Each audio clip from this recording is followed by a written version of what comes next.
शुरुआत कर रहे हैं आज हम लोग जी, ठीक है, धातु निष्कर्षण चैप्टर का लेक्चर नंबर 2, जिसमें आज हम लोग मेनली पढ़ेंगे किसके बारे में, एलिंघम आरेख के बारे में।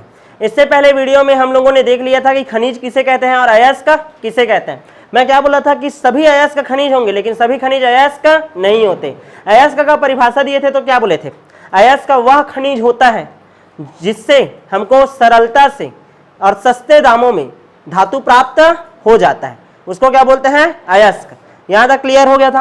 अब मैं बोल रहा हूं, ध्यान समझना, मान लो मैं एक खदान में गया, ठीक है, ध्यान समझना, एक कहानी समझना, कहानी के थ्रू समझाया था आप लोगों को, एक बार और ध्यान से समझो। मैं क्या बोल रहा हूं कि मैं एक खदान में गया, हाँ भैया गए, खदान में जाने के बाद खनन किए, खनन करने के बाद हम लोग को ध्यान से समझना, कोई अयस्क मिला, ये जो अयस्क था, चलो हम लोग ZnS बोल रहे हैं, क्या है बोल रहे हैं, ZnS है। इससे मेरे को क्या प्राप्त करना है, जिंक धातु को प्राप्त करना है।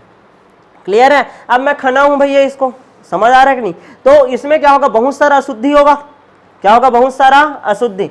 तो ये जो अशुद्धि रहेगा इसके साथ अयस्क में जो क्या रहेगा, अशुद्धि, अयस्क में जो क्या रहेगा, अशुद्धि, उस अशुद्धि को क्या बोलते हैं, विकास गैंग। क्या बोलते हैं, गैंग। क्या बोलते हैं, गैंग। विकास गैंग बोल रहा है, कैसे, ठीक है। तो क्या बोलते हैं अशुद्धि को, गैंग। तो ये जो गैंग है इसको हम लोग को क्या करना है, अलग करना है, इस अशुद्धि को क्या करना है, अलग करना है। अब वो मिट्टी, कंकड़, पत्थर, कोई और अलग धातु, इन सब का अशुद्धि हो सकता है। क्लियर है। किसमें से अशुद्धि को अलग करोगे, अयस्क से। तो अयस्क से जब अशुद्धि को हटाओगे, अयस्क से क्या करोगे तुम लोग, अशुद्धि को हटाओगे, यानी कि गैंग को हटाओगे, तो हम लोग को क्या प्राप्त होगा, ध्यान देना। अशुद्धि को हटाने के ये जो प्रोसेस है ना, इसको हम लोग बोलते हैं सांद्रण। क्या बोलते हैं, सांद्रण। अयस्क का क्या कर रहे हैं हम लोग, सांद्रण कर रहे हैं। सांद्रण कर लिए, ठीक है। अब ये एकदम साफ सुथरा हो गया भाई, नहा धो डाला है एकदम ZnS। लेकिन अभी भी ध्यान से समझो, यहाँ पास किसका मात्रा है, सल्फर का। किसका मात्रा है, सल्फर का। हमको क्या चाहिए, जिंक धातु। क्या चाहिए, जिंक धातु। तो अयस्क का तो सांद्रण हो गया, सांद्रण होने के बाद इसको हम लोग को चेंज करना पड़ता है ऑक्साइड में। किसमें चेंज करना पड़ेगा, ऑक्साइड में। क्लियर है। तो हम लोग सांद्रण करने के बाद सांद्रित अयस्क का हम लोग क्या करेंगे, ऑक्साइड में परिवर्तन। दूसरा पद क्या होगा, सांद्रित अयस्क का ऑक्साइड में परिवर्तन। ऑक्साइड में चेंज कर लिया भैया मैं, किसमें चेंज कर लिया, ऑक्साइड में चेंज कर लिया। ऑक्साइड में चेंज कर लिया, ZnS किसमें कन्वर्ट हो गया होगा, ZnO में। इसका साथ छुटा है, ये आ गया। अब इसको भी हटाना पड़ेगा मेरे को, क्योंकि मेरे को क्या चाहिए, केवल और केवल जिंक। ऑक्सीजन का रिमूवल क्या कहलाता है, अपचयन। क्या कहलाता है, अपचयन। तो ऑक्साइड का क्या करूंगा मैं, अपचयन। धातु ऑक्साइड का क्या होगा अब, अपचयन। धातु ऑक्साइड का अपचयन, अपचयन हो जाएगा। तो ये मेरे कौन सा धातु मिल गया, जिंक। क्या पता इसमें प्रोसेस के दौरान कुछ ना कुछ अशुद्धि तो रहा होगा, तो लास्ट में मेरे को क्या करना पड़ेगा, इसका शोधन। क्या करना पड़ेगा, शोधन। यहां तक समझ आया कि नहीं, यहां तक क्लियर है कि नहीं सबको, यहां तक क्लियर है। चलो भाई आगे बढ़े, ठीक। अब यहां पास देखो, ठीक है, मैं क्या बोला हूं, अयस्क है, अयस्क में से सबसे पहले जितना भी अशुद्धि था उसको हटाया, उसको बोला सांद्रण। सांद्रण करने के बाद सांद्रित अयस्क को किस में चेंज करूंगा, ऑक्साइड में। ऑक्साइड में चेंज करने के बाद वो ऑक्साइड बन गया, उसका क्या करूंगा मैं, अपचयन। अपचयन करने के बाद क्या करूंगा, शोधन। यहां तक क्लियर है। तो सबसे पहला जो प्रोसीजर रहता है क्या है, सांद्रण है। क्या है, सांद्रण। अब सांद्रण अलग अलग अयस्क का अलग अलग तरीके से किया जाता है। किसी को धो करके साफ किया जा सकता है, किसी को चुंबक के ऊपर चला करके साफ किया जा सकता है, किसी को करंट में डुबा करके किया जाता है। समझ आ रहा है ना। किसी के लिए फेन उत्प्लावन विधि, झाग डाल करके किया जाता है। तो वो बहुत सारा मेथड रहता है, उसको हम लोग सीखेंगे। लेकिन उससे भी पहले ध्यान समझना, मान लो मैं सांद्रण करके साफ भी कर लिया, साफ करने के बाद उसका ऑक्साइड भी बना दिया। ये जो ऑक्साइड है इसको मेरे को किस में कन्वर्ट करना है, फिर से जिंक में, शुद्ध धातु में कन्वर्ट करना है। किसमें, शुद्ध धातु में। तो यहां पास ऐसा कौन से मेथड का यूज करूंगा, कौन से, ध्यान समझना, अपचयन करा रहा हूं तो ऐसे कौन से अपचायक का चुनाव करूंगा, ये भी जानना मेरे को क्या है, जरूरी है। क्योंकि ये सब प्रोसेस तो आसानी से हो सकता है, लेकिन यहां पास जब मैं कहानी करूंगा, ऑक्साइड को किसमें चेंज करना चाहूंगा, धातु में, तो मेरे को कुछ ना कुछ अपचायक का जरूरत पड़ेगा। और वो अपचायक कौन सा रहेगा, इसी को बताने के लिए, ठीक है ना, इसी को बताने के लिए एक आरेख दिया जाता है जिसको हम लोग बोलते हैं एलिंघम आरेख। क्या बोलते हैं, एलिंघम आरेख। मतलब कोई जो धातु ऑक्साइड है उसको धातु में कन्वर्ट करने के लिए, धातु ऑक्साइड को किस में कन्वर्ट करने के लिए, धातु में कन्वर्ट करने के लिए। क्लियर है ना। धातु में कन्वर्ट करने के लिए कौन सा अपचायक का चुनाव किया जाए। ऐसा कौन सी चीज का यूज करूं कि ये जो ZnO है वो अपना ऑक्सीजन को त्याग दे और किस में कन्वर्ट हो जाए, जिंक में। उसको बताना ही क्या कहलाता है आपको, धातु कर्म का सिद्धांत। क्या कहलाता है, धातु कर्म का सिद्धांत। और उसमें कौन सा सिद्धांत बताऊंगा आप लोगों को, उष्मागतिकीय सिद्धांत। क्या पढ़ेंगे हम लोग, उष्मागतिकीय सिद्धांत। यहां तक समझ आया कि नहीं मैं क्या पढ़ाना चाह रहा हूं, क्लियर है। जैसे मैं आप लोगों को बोला, ठीक है। सबसे पहले हम लोग खनन किए, खनन से क्या मिला, अयस्क मिला। अयस्क है, अयस्क में अशुद्धि रहता है, उसको क्या बोलते हैं, गैंग। क्या बोलते हैं, गैंग। गैंग को हटाना क्या कहलाता है, सांद्रण।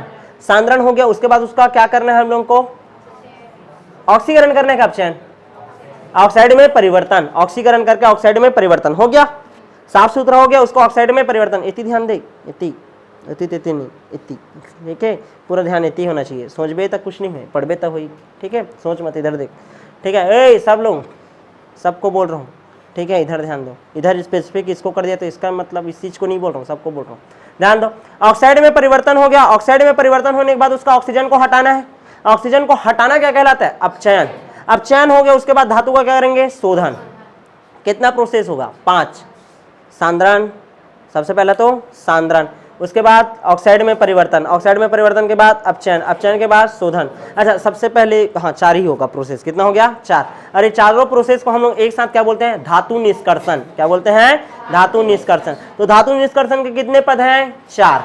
क्लियर है, इतना दिमाग में चल गया।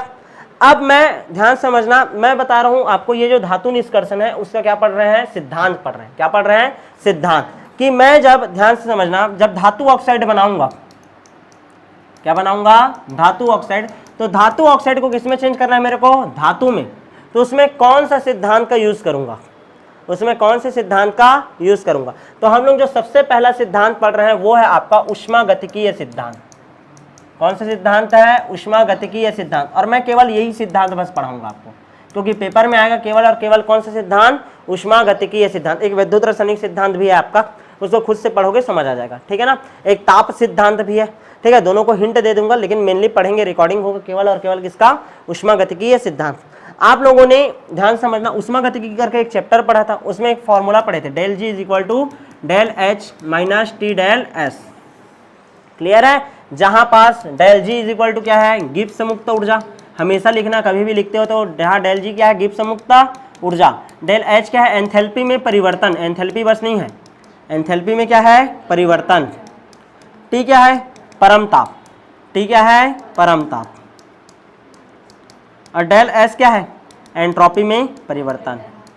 एंट्रोपी में परिवर्तन, छोटा छोटा चीज है, लिखते रहोगे तो अच्छे से याद होता है। यहाँ तक क्लियर है, एंट्रोपी में क्या होता है, परिवर्तन। यहाँ तक क्लियर है। मैं क्या बोल रहा हूँ कि कोई रिएक्शन अपने आप चले, उसको बाहर से ऊर्जा ना देना पड़े, इसके लिए डेल जी का मान क्या होना चाहिए, ऋणात्मक होना चाहिए। क्या होना चाहिए, ऋणात्मक। मैं कोई धातु ऑक्साइड है उसको धातु में कन्वर्ट करना चाह रहा हूँ, तो उसका डेल जी का मान हमेशा क्या आना चाहिए, ऋणात्मक। क्या आना चाहिए, ऋणात्मक। अब इसका मान ऋणात्मक कब आएगा, इसका मान ऋणात्मक कब आएगा, जब इन दोनों का जो गुणनफल है वो इससे क्या हो, अधिक हो। मतलब ये मान लो 5 है, तो इसका मान कितना आना चाहिए, 6 आना चाहिए। तो 5 माइनस 6 करोगे तो -1 आएगा, तो टोटल मान कितना आ गया, ऋणात्मक आया। समझ आ रहा है कि नहीं। मतलब डेल एच का मान क्या होना चाहिए, बहुत ही ज्यादा कम होना चाहिए, किससे, टी डेल एच से। तब डेल जी का मान क्या आएगा आपका, ऋणात्मक आएगा। क्लियर है। अब ये मान लो क्या है आपका, निश्चित है। तो ये जो एंट्रोपी में परिवर्तन है, एंट्रोपी में जो परिवर्तन है, एंट्रोपी में परिवर्तन का मान ज्यादा आना चाहिए। यदि ये 1 है, समझने का कोशिश करो, ये 6 है, इसका मान एकदम निश्चित है, 3 है मान लो, तो इसका मान 3 गुणित क्या करूंगा, 2, तब 6 होगा। फिर 3 है, इसका मान 3 तिया कर दिया 9, फिर ये 3 ही 6, इसका मान कितना कर दिया, 4 तिया 12। तो इसका मान क्या बढ़ रहा है, जब डेल एस का मान बढ़ रहा है। किसका मान बढ़ रहा है, जब डेल एस का मान बढ़ रहा है। मतलब एंट्रोपी में परिवर्तन का मान यदि बढ़ेगा, एंट्रोपी में परिवर्तन का मान यदि बढ़ेगा तो डेल जी का मान भी बढ़ेगा। हाँ, क्या पता ये स्थिर ना हो, इसका भी मान बढ़ रहा हो, तो भी इसका मान बढ़ेगा। कुल मिलाकर के डेल, ध्यान समझना, डेल एच का मान कम होना चाहिए, किससे, टी डेल एस से। किससे कम होना चाहिए, टी डेल एस से। तब इसका मान क्या आता है, ऋणात्मक। और कोई अभिक्रिया में डेल जी का मान यदि ऋणात्मक आता है, मतलब वो अभिक्रिया क्या होता है, स्वतः प्रवर्तित अभिक्रिया, अपने आप चलेगा।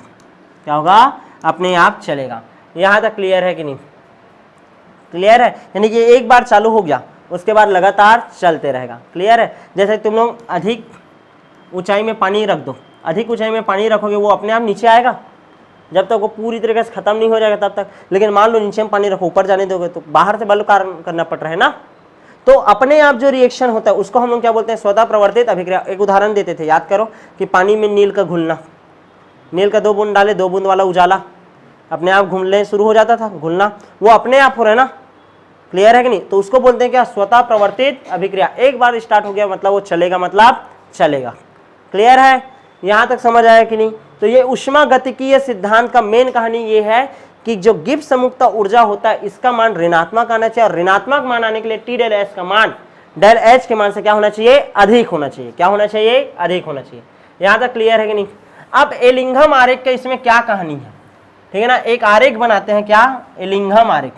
वो आरेख क्या होता है ध्यान से समझना। क्या बोल रहा है कि अलग अलग जब ऑक्साइड का निर्माण होता है, जैसे कि क्या बोल रहा हूं मैं, जैसे कि मैग्नीशियम है वो ऑक्सीजन के साथ क्रिया किया, Mg है वो किसके साथ क्रिया किया? ऑक्सीजन के साथ, तो ये क्या बना? 2MgO बना, क्या? मैग्नीशियम ऑक्साइड बना। तो ये जब बना होगा तो इस डेल G का मान क्या आएगा? कुछ ऋणात्मक मान आया होगा। इसका मान क्या आया होगा? कुछ ऋणात्मक। तो ये कितने टेम्परेचर पर हुआ?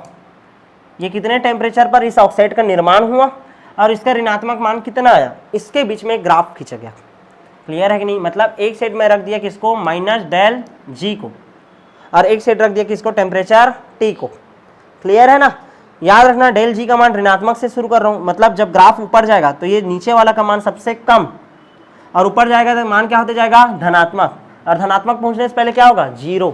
क्या होगा? 0। यहां तक क्लियर है कि नहीं? तो जो नीचे में आ रहा है उसका डेल G का मान सबसे कम, और ऊपर आएगा उसका डेल G का मान बढ़ते जाएगा, बढ़ते जाएगा, बढ़ते जाएगा। क्लियर है कि नहीं? तो दो तरीके से ऑक्साइड के निर्माण के लिए मैं ग्राफ खींचा। यहां तक क्लियर है? अब वो ग्राफ कैसा था? ग्राफ आएगा क्या पेपर में भैया? ग्राफ नहीं आता है, ग्राफ का जो निष्कर्ष निकालेंगे वो आता है। क्लियर है? यहां तक समझ आया कि नहीं? ग्राफ किसके किसके माध्यम में खींचा हूं?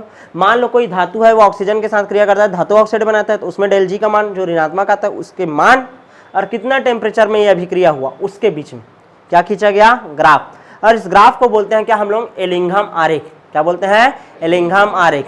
कुछ प्रमुख एलिंघम आरेख का ये देखो, यहां पास देखो, ध्यान से समझने का कोशिश करो। यहां पास देखो मैग्नीशियम है 2Mg है, वो ऑक्सीजन के साथ क्रिया किया, क्या बनाया? 2MgO। क्या बनाया? 2MgO। अब यहां पास इसका जो ग्राफ है इसको देखो ना, ठीक है? ग्राफ देखो, -1100 है, डेल G का मान कितना आया है? -1100। ये ऐसे गया गया गया। अब यहां पास देखो थोड़ा सा चेंजेस आया ना, सीधा जा रहा था, सीधी रेखा जा रहा था, लेकिन क्या हो गया? इसमें परिवर्तन हुआ और एक सीधा आगे बढ़ गया। यहां तक क्लियर है? वैसे ही देखो एल्यूमिनियम है, 4/3 एल्यूमिनियम है, ठीक है ना, और वो ऑक्सीजन के साथ क्रिया कर रहा है, 2/3 Al2O3 बनता है। सब बात का एक बात याद रखना, एल्यूमिनियम और ऑक्सीजन क्रिया करके क्या बना रहा है? Al2O3। समीकरण संतुलित करते नहीं बैठना अपने को रिजल्ट के ऊपर फोकस है। पहले आता है मैग्नीशियम, उसके बाद किसका ग्राफ है? एल्यूमिनियम। एल्यूमिनियम को देखो तो कैसे गया है? सीधा गया, ये सीधा गया, फिर ऐसा मुड़ा है, और ये वाला कहाँ गया है? सीधा गया। यहाँ तक क्लियर है? यहाँ तक क्लियर है? उसके बाद देखो जिंक है, इसका ऐसे सीधा गया, फिर एक टाइम बाद क्या हो गया? ऐसे मुड़ गया। उसके बाद क्या आया है? कार्बन मोनोऑक्साइड है। कौन है? कार्बन मोनोऑक्साइड, ये CO का ऐसा सीधा गया। यहाँ तक क्लियर है? फिर कौन है? आयरन है भैया, आयरन का आयरन ऑक्साइड बना ऐसे। क्लियर है? कितना ग्राफ बनाया? टोटल कितना ग्राफ हो गया? 1 2 3 4 5। क्लियर है? कार्बन मोनोऑक्साइड, ये पांचवा देखो, ये ऐसे सीधा, ये किसका है? कार्बन का। किसका है? कार्बन। ये कार्बन मोनोऑक्साइड का है। क्लियर ना? किसका है? कार्बन मोनोऑक्साइड का। और ये वाला किसका है? कार्बन का। यहाँ तक क्लियर है कि नहीं? समझ आया कि नहीं? अच्छा यहाँ देखो -1200, -1100, -1000, -900, 800, 700, 600, 500, 400, बढ़ते जा रहे हैं मान। अरे ऐसा चलता है ना, 0 है, -100, समझ आ रहा है? -200, तो इधर वाला है वो सबसे कम ऋणात्मक है, तो ये सबसे ज्यादा ऋणात्मक है ये, और ये सबसे कम ऋणात्मक है, फिर 0 आ गया, फिर इधर ऊपर जाएगा धनात्मक आएगा मान। इधर टेम्परेचर देखते जाओ। अच्छा यहां पर देखो मैग्नीशियम और एल्यूमिनियम, मैग्नीशियम और एल्यूमिनियम ध्यान देना ना, एक बिंदु A है, जहां पास मैग्नीशियम का जो ग्राफ है जो नीचे था अब कहां चला गया, ऊपर। और एल्यूमिनियम का ग्राफ जो ऊपर था अब कहां गया है, नीचे। कितने डिग्री सेंटीग्रेड पर आता है, 1350। कितना में आता है, 1350। यहां तक क्लियर है। अब इस ग्राफ का कुछ निष्कर्ष बताता हूं। ग्राफ क्या है समझ लिए पूरा। ग्राफ कैसे याद रखना, मांगे आलू जानकी को, फिर मांगे आलू जानकी को, फिर मांगे आलू जानकी को, फिर कार्बन है, फिर नीचे सीधा आया है वो कौन सा है, कार्बन है। क्लियर है। टोटल कितना, 5 और 1 6 आ गया। तो नहीं आएगा, वैसे तो आएगा ही नहीं। क्लियर है, यहां तक समझ आया कि नहीं, रिजल्ट आएगा। अब ध्यान समझना, अब इसका क्या निष्कर्ष है। निष्कर्ष देखो, सबसे पहला निष्कर्ष क्या बोलता है ये, ठीक है ना, अधिकांश अभिक्रिया का जो आरेख है वो धनात्मक प्रवणता वाला है। देखना जितना भी ग्राफ है ऐसा बना है ना, तो कैसे जा रहा है, ऐसे जा रहा है, सीधा ऊपर की ओर जा रहा है। इधर माइनस है मान ज्यादा और ऊपर जा रहा है, मतलब धनात्मक की ओर जा रहा है। ऐसा क्यों हो रहा है, ऐसा क्यों हो रहा है, तो उसका कहानी देखो। देखो यहाँ पास 2 मैग्नीशियम और 1 ऑक्सीजन, टोटल कितना 3, और यहाँ पास बना कितना 2। ध्यान से समझना, 2Mg प्लस O2 क्या बनाया, 2MgO। कितना मोल है, 3 मोल। कितना मोल बनाया, 2 मोल। कितना मोल बनाया, 2 मोल। 3 मोल से 2 मोल हुआ, 3 मोल से कितना मोल हुआ, 2 मोल हुआ। मतलब यहां पास क्या अभिक्रिया चल रहा है, उष्माक्षेपी। एंट्रोपी में क्या हो रहा है, कमी। अव्यवस्थितता 3 है, ज्यादा है, कम हो गया। समझ आ रहा है नहीं, 3 मोल से कितना हो गया, 2। तो डेल एस का मान में क्या आ गया, कमी। डेल एस के मान में क्या आ गया, कमी। अब हम लोग क्या जानते हैं, del G is equal to del H minus T del S. तो देखो डेल जी का मान ऋणात्मक आना चाहिए ना, और तो यहाँ पर देखो del H minus T del S का मान क्या है, ऋणात्मक है। ये देख कमी हुआ है, तो ये माइनस कर दिया तो माइनस माइनस प्लस, और यदि मान प्लस आ गया तो डेल जी का मान क्या आ गया, प्लस, और डेल जी के मान में क्या हो गया, बढ़ोतरी। इस कारण ग्राफ किधर जा रहा है, ऊपर। तो पहला निष्कर्ष समझ आया कि नहीं, कि ग्राफ में जितना भी आरेख है वो कहाँ जाता है, ऊपर। क्योंकि एंट्रोपी में क्या होती जाती है, कमी। अधिकता होता तो नीचे आता, एंट्रोपी में क्या होते जा रहे हैं, कमी। अव्यवस्था में कमी हो रहा है, अव्यवस्था में जब कमी हुआ तो इसका मान क्या आ गया, ऋणात्मक। एंट्रोपी कम होने लग गया। तो पहला निष्कर्ष ही।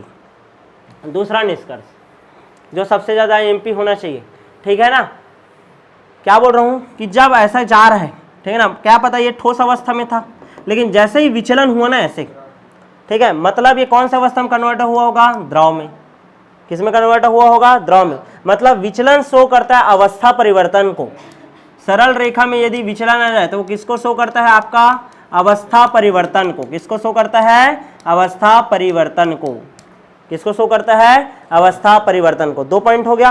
पहला, अधिकांश रेखा ऊपर धनात्मक की ओर जाती है, क्योंकि डेल एस का मान ऋणात्मक होता है, ऋण ऋण धन, इस कारण डेल जी का मान आ गया धनात्मक, इस कारण ग्राफ कहाँ चल गया, ऊपर हो गया। पेपर में आएगा क्या, आने का चांसेस बहुत कम, 10%, लेकिन 10% भी 10% है ना। क्लियर है ना, यहाँ तक क्लियर है। उसके बाद दूसरा देखो, ग्राफ विचलन शो करता है जब अवस्था परिवर्तन होता है तब।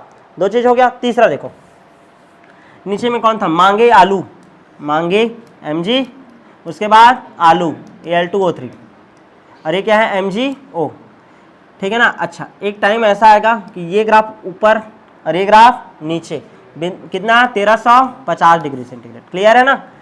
श्रेणी में नीचे आने वाला, यानी सॉरी ग्राफ में नीचे आने वाला तत्व ऊपर आने वाले तत्व के ऑक्साइड से धातु को क्या कर देता है, अलग।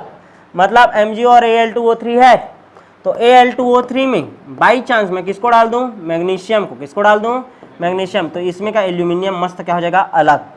क्या हो जाएगा, अलग।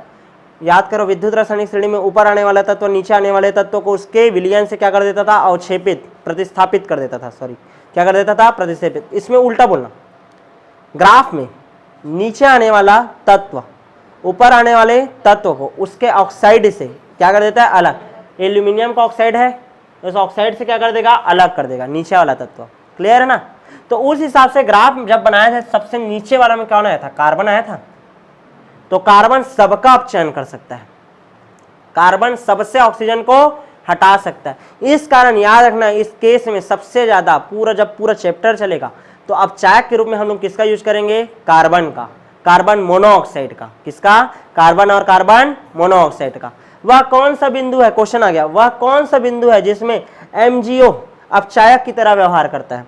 जब बिंदु ए नहीं आया रहता ना, कटान बिंदु, उससे पहले, मतलब 1350 डिग्री सेंटीग्रेड के पहले। अब यहां पास देखो, अब उल्टा हो गया, अब MgO ऊपर हो गया और Al2O3 क्या हो गया, नीचे। अब ये उसको अपचयित कर देगा। अब मैग्नीशियम से ऑक्सीजन को कौन हटा देगा, एल्यूमिनियम। समय समय का बात है, राजा को रंग बनते देर नहीं लगती और रंग को राजा बनते, वही वाला कहानी है। क्लियर है ना, पहले इसका पावर ज़्यादा था, इसको भगा रहा था, अब इसमें का पावर बढ़ गया तो मैग्नीशियम ऑक्साइड के मैग्नीशियम को अलग कर दिया। क्लियर है, तो यही 2 क्वेश्चन आता है। यहाँ तक क्लियर है कि नहीं, समझ आ गया। कितना आरेख से रिलेटेड कितना तुम लोग को निष्कर्ष निकालना है, 3। आरेख हमेशा क्या रहेगा, सीधा रहता है, धनात्मक दिशा की ओर जाता है, रीजन बता देना। दूसरा, अवस्था परिवर्तन होगा तो आरेख में क्या आ जाता है, विचलन आ जाता है। और तीसरा, आप लोगों को निष्कर्ष क्या बताना है कि ग्राफ में नीचे आने वाला तत्व ऊपर आने वाले तत्व के ऑक्साइड से उसको क्या कर देता है, अलग कर देता है, धातु को क्या कर देता है, अलग।